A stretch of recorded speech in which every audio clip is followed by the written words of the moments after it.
Hey there and welcome back to Rimworld. My name is Pete, and today, after just reaching 5,000 subscribers, we complete another episode of our Rimworld Ice Sheet Survival series. Now, last time we left off after completing our mountain base. However, completing is not quite the right word, I'd say, because the base is still lacking electricity, and that is also the first thing we take care of today. Now, we currently have a wind turbine in place outside, but I would like to add a second one. Now, it would be possible to mine away a bit more of the mountain to make some room, but that would still leave the overhead mountain roof standing, and that would then block the wind turbine and reduce its power output. So instead we are using the space that is given to us, and that also means we have to deconstruct and rebuild the wind turbine we already have, just so that the two don't block each other. Now, on the topic of power production, we are also currently researching solar panels, and those are generally a bit more of a predictable power source compared to the wind turbines. However, out on the ice sheet, that is not always the case. Because we are extremely far up north on the globe, that means during the winter the sun never really rises, and so even during the day the solar panels won't be that useful. Now, the opposite is true in the summer. Here the sun never really sets, and so the solar panels also produce energy at night, but that is just something to keep in mind, and also one of the reasons I'm not terribly eager to research solar panels right away.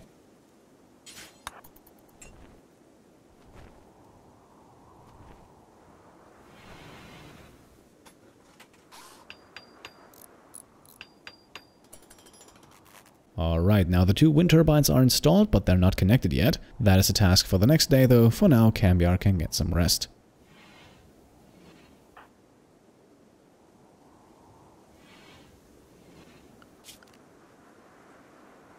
While he does, we can already queue up the construction of two power conduits. Those will then connect the turbines with each other, and we can then build further conduits to direct the power into our base. However, since we are inside of a mountain base, that is not quite as easy. In Rimworld, it is absolutely possible to build a conduit through a wall. The only exception are understandably mountain walls. So to get power inside of the base, we either have to loop around to the main entrance and lay the cable through the door, or we can simply clear a small path closer to the wind turbines. And as Cambiar awakes again, that is also exactly what we're doing. We will mine a small tunnel into our storage room, and we'll then construct a long row of conduits right through there.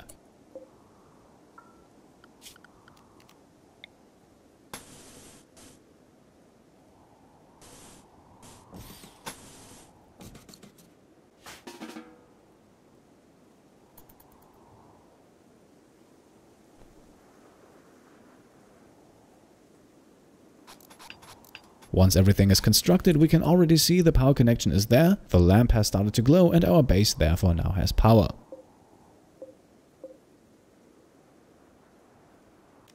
So the next step will naturally be to close the hole in the wall again, and we'll simply fill it up with a steel wall that is almost as durable as the sandstone that the rest of the mountain is made of, and should provide adequate protection for our stored goods. That means for a quick moment, Cambiar can now also go back to research. Like I said, he's currently researching solar panels. But now that the base finally has power, I think it's time we use the machining table for the first time. We can create a bill here to disassemble a Mechanoid, and after the last episode we have quite a few of those. This is a nice way to gain a few materials quickly, most notably plasteel, which otherwise takes a long time to mine. We also receive a single component and a good amount of steel, so Cambiar will now spend the next few hours disassembling Mechanoid corpses, and will stock up on some valuable resources. As Cambiar then goes for a meal, we have the first event of the episode. Just a chunk of spacecraft landing on the map. Once again, a convenient source of steel and components, but looking at the map here, we already have a few lying around that are a lot closer to the base. Now, one thing that we'll do here, as Cambiar is just filling his joy meter before going to bed, we are regularly going to switch off the electrical equipment that we don't need. That is something we have to do because we don't have batteries or solar panels yet, and so I want to keep the power consumption as low as possible, so that there is no unnecessary equipment drawing power away from the comms console, because if possible that thing needs to stay on all day. Otherwise we might miss out on orbital traders, and that would of course be a shame.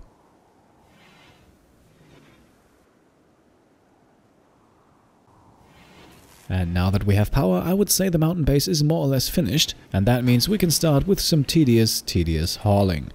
First of all, we'll move some furniture inside. That way Cambiar now has his table inside the base, and we're also going to install a light in this room. That way he doesn't have to eat or research in the dark. We'll have to slightly extend the power conduit for that light to get power, but all of that doesn't take long, and a few moments later our recreation room is brightly illuminated. Now, as you can see, I have somewhat extended the stockpile inside of our storage room, and one of the main goals for this episode will be to fill that up. We have a few small stockpiles scattered around the outside of the base, and I would like Cambiar to haul everything back into one central secured place. That will of course take a while, but in the end we will also have the advantage of having all of our goods within the range of the orbital trade beacon. Now, before Cambiar continues to haul, I would like him to craft something here. Now that we have a working machining table, we can make ourselves an armor vest. And with our enemies getting stronger and stronger, that armor vest should be pretty useful. To make an armor vest, we need 120 steel and 2 components, and it will then mainly protect against sharp damage, but also offer some protection against blunt damage. One more very convenient thing is that Cambiar can wear the armor vest underneath his parka, and so we don't have to sacrifice our cold protection. He will have to remove the tribal wear that he's currently wearing underneath the parka, but I would consider the armor vest a substantial upgrade.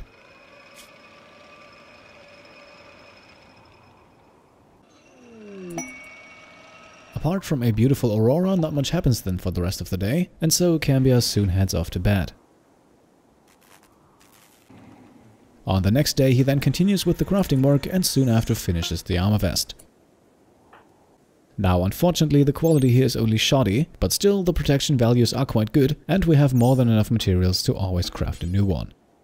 So we'll now have Cambiar wear the armor vest, and like I said, that will remove the tribal wear, so he can now haul that back into storage, and then proceed to do so with the rest of the stuff that's not in here yet. Now, while Cambiar is hauling, we can notice one thing here. He now has the negative -6 naked thought. This comes from swapping out the tribal wear for the armor vest, because the tribal wear had pieces for his upper and lower body, while the armor vest of course only protects his torso. That means Cambiar's lower bits are currently exposed underneath the parka, so let's have him quickly put on some pants. Now, we only have dead people's pants available for him to wear here, but we'll soon craft him some new ones. These are just to get rid of the mood penalty. Now, we still have a small mood penalty in effect here, -3 for wearing dead man's clothing, but not as bad as the -6 from before. On the next morning then we'll take care of that mood penalty as well, because we are going to add a bill on the tailor bench. Cambiar is now going to craft himself some pants. And not just any pants, we are going to make these human leather pants. Not only do we have plenty of human leather available, but wearing clothing made of human leather will actually provide Cambiar with a small mood boost.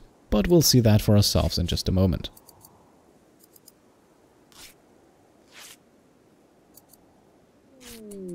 Now, while Cambiar is tailoring away, we have our first trade ship coming in. This is thanks to the comms console, which can detect any trading ships passing by the planet, and we now have the option to contact them and maybe make a trade. Alright, I had a look at the list and sadly we won't be able to do business here. Now, this right here is an exotic goods trader, which means most of his items are pretty expensive, and we don't really have the money to afford anything here. The trader unfortunately also won't buy any of our clothing or weapons, and so we'll have to part ways without any goods exchanging hands.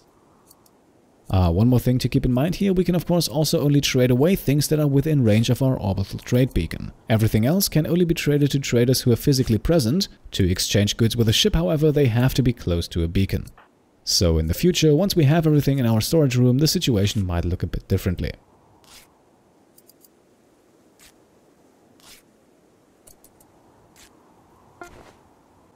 Alright, here we are now. The pants are finished. Cambiar can quickly haul them back into storage, and unfortunately they are also of shoddy quality. Still, they are made from human leather and they are not dead man's clothing, so the respective mood effects will apply nonetheless. Now, as you just saw, the cold protection is also pretty poor, but with our Mega Sloth wool parka we don't have to worry about that. Putting the pants on, Cambiar now gets rid of the dead man's clothing and the according thought as well, and he gains a small +3 to his mood from wearing something made of human leather. Now, if we were to equip him with even more human leather clothing, we could actually increase that effect. I believe it goes up to +8 for 4 or more pieces, and so we might craft a human leather hat for him soon, but for the moment the pants here are more than enough. In the evening then we experience a solar flare, and that will now shut down all electrical equipment. So that means the comms console and the trade beacon are both disabled, and we can also no longer use the machining table. That is just something that happens occasionally, and we can't do much more than simply wait for the solar flare to end.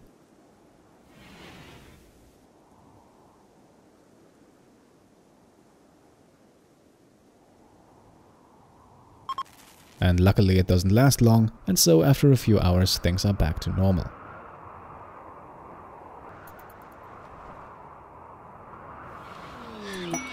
Early on in the next day, Randy Random then makes up for the inconvenience. A psychic soothe hits the colony, giving Cambiar a substantial mood boost. His day then consists mostly of hauling, and we managed to clear out the first stockpile already. However, it doesn't all go that well. Because late at night, as Cambiar is already asleep, two things happen at once. First of all, a wind turbine breaks down, and just seconds after that, a tornado hits the base. And this one does not simply squeeze by the outskirts, instead it hits the base with full force. Now luckily the majority of our base is inside a mountain, and so it is therefore not affected by the tornado. Our small shelter from the beginning, and most importantly also our power supplies, are outside though, and unfortunately not everything survives the impact. One wind turbine broken down, the other one destroyed. Looks like Cambiar has quite a bit of work to do tomorrow. The tornado then eventually drifts off to the south and disappears, but its marks are definitely left visible on the colony. After his breakfast, Cambiar then immediately gets to work, and after a few moments at least one of the wind turbines is working again. And at this point I made a somewhat stupid mistake. Because our small starting shelter was already partly damaged, I decided to completely deconstruct it. However, I forgot about a thing called roof, and with all of the walls deconstructed, that roof promptly collapsed. And not only that, it also severely injured Cambiar. We're lucky he didn't break his neck in the accident here, but a cut in his neck is now bleeding profusely, so let's get him bandaged up quickly and then the wind turbines can wait. Cambiar desperately needs some bed rest, and that is therefore the most important thing right now. So lesson learned, I will probably not make that mistake a second time. Now luckily the wound did not get infected, and so after many hours of bed rest, Cambiar is fully healed again. At this point, however, I noticed another problem, because apparently we have no more components in storage. And that now brings us back to those ship chunks from earlier. We will now have to venture out and deconstruct those, because to me that seems to be the fastest way to get some new components. Alright, so that's both pieces deconstructed, and that's 8 components each. So we'll leave the steel here and have Cambiar haul the 16 components back to the base. With those components we could now construct the wind turbine, but not before a crashed escape pod catches our attention. And this is actually pretty good timing, because we have run out of human meat, and so we will once again let the cold do its thing, and then bring the corpse back. In the meantime, the second wind turbine is up and running again, and so Cambiar can now finally continue filling up the storage room.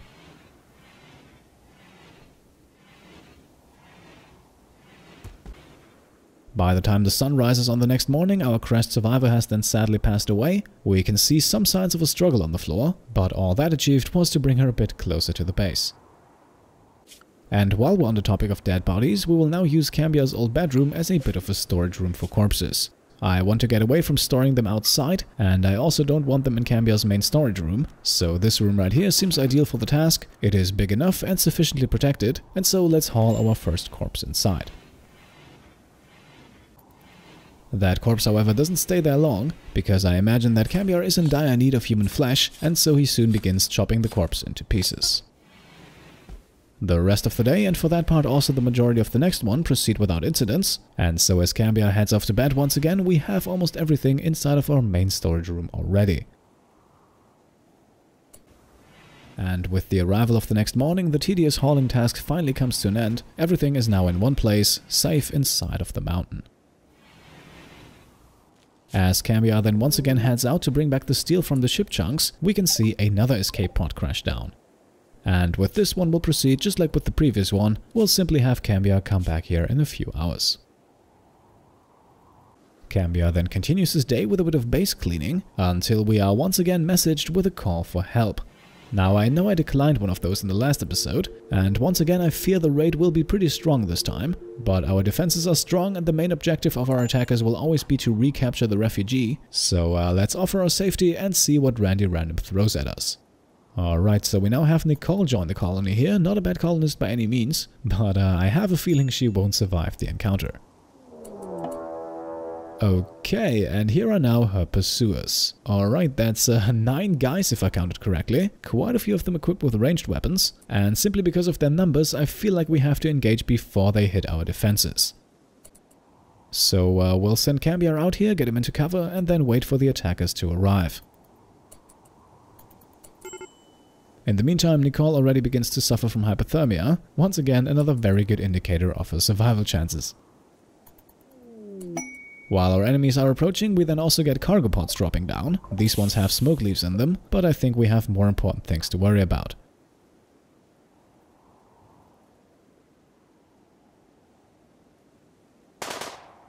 So the group engages and Cambiar fires a few shots. Sadly though, he doesn't hit anyone, but on the other hand he also doesn't get hit himself, and so after a few seconds we'll quickly fall back.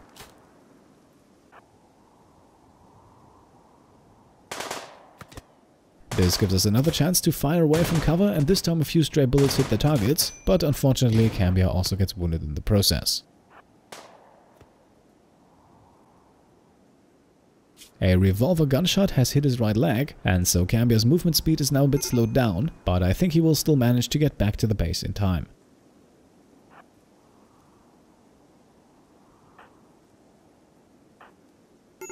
Nicole, on the other hand, is less fortunate here. She now collapses from hypothermia, and with that now presents herself on a silver platter.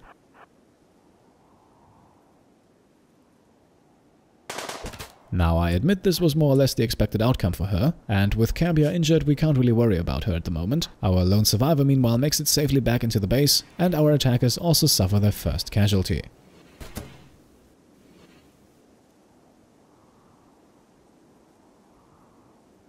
A few seconds after that, then the message I was waiting for. The pirates have decided to kidnap who they can and then leave. Still, a few of them seem to be attacking the base regardless, so we better get ready for a fight. Or for them setting fire to our defenses. Now, despite suffering a few more casualties here, they don't seem to be all that eager to leave just yet. At the same time, it also looks like they don't really want to get inside of the base either. And so, since no one is moving in, we might as well heal Cambiar for the moment. The fire, on the other hand, is something that we can't really deal with at the moment.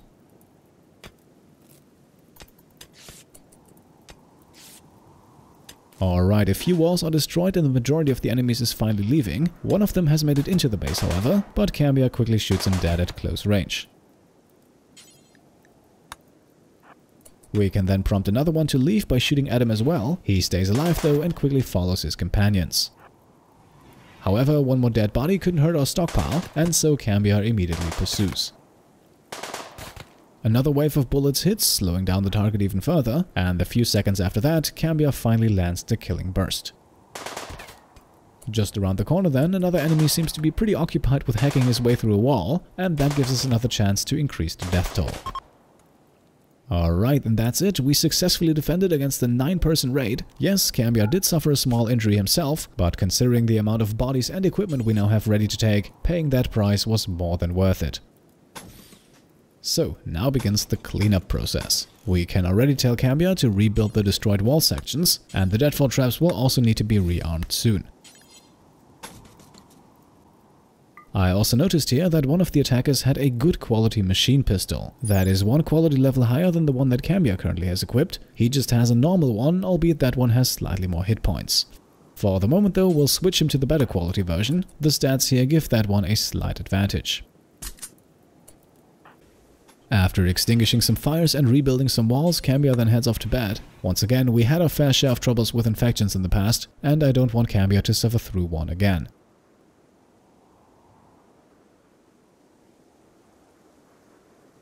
His injury, however, heals quickly and without complications, and so after a few hours in bed, Cambiar is up and running again. That means he can now focus on cleaning up the aftermath, and it doesn't take him long until all the bodies are safely stored, the walls are all rebuilt, and the equipment is safely stored away. The only thing that Cambiar didn't get to today was to rearm the steel deadfall traps. And late at night, this could now cost us dearly. Just hours after the last one, another raid happens. It is luckily just a single Scyther and not a large group of enemies, but with the current state of our defenses, he could waltz right into our base. So here we are now, every second counts. First of all, we'll have Cambiar rearm the deadfall traps that are closest to the first door. With one trap rearmed, we'll quickly run up to that door that we still have, and we'll have Cambiar close it. This will of course not keep the Scyther out for long, but it will buy us some valuable time. And we'll then use that time to rearm a few more traps.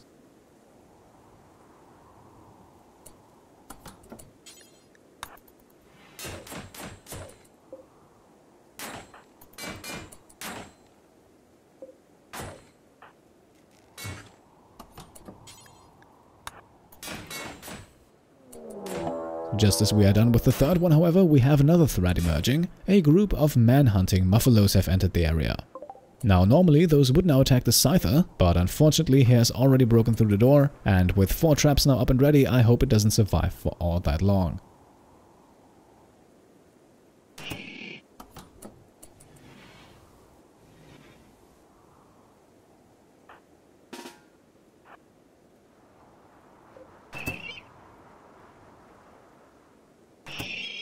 Alright, first big sigh of relief here. It only takes 3 traps to kill the Scyther, but we have no time to breathe. We now have to shield ourselves off from the man-hunting muffalos. And for that purpose, we will quickly construct a door inside of our defenses. That door will then block the entrance to our base. Since the muffalos are animals, they will not attempt to break it down, and we should be safe behind our steel walls. Alright, the door is in place, and that means we should be safe for the time being, and I think Cambiar has more than earned himself some rest. Now the muffalos arrive, and as expected they wander around aimlessly, and so Cambiar is in fact sleeping safe and sound underneath the mountain. And with that, ladies and gentlemen, I think we'll make the cut in an action-packed episode. Especially that last encounter with the Scyther was a bit too close for my comfort, but in the end Cambiar did survive, and so there will be another episode next week.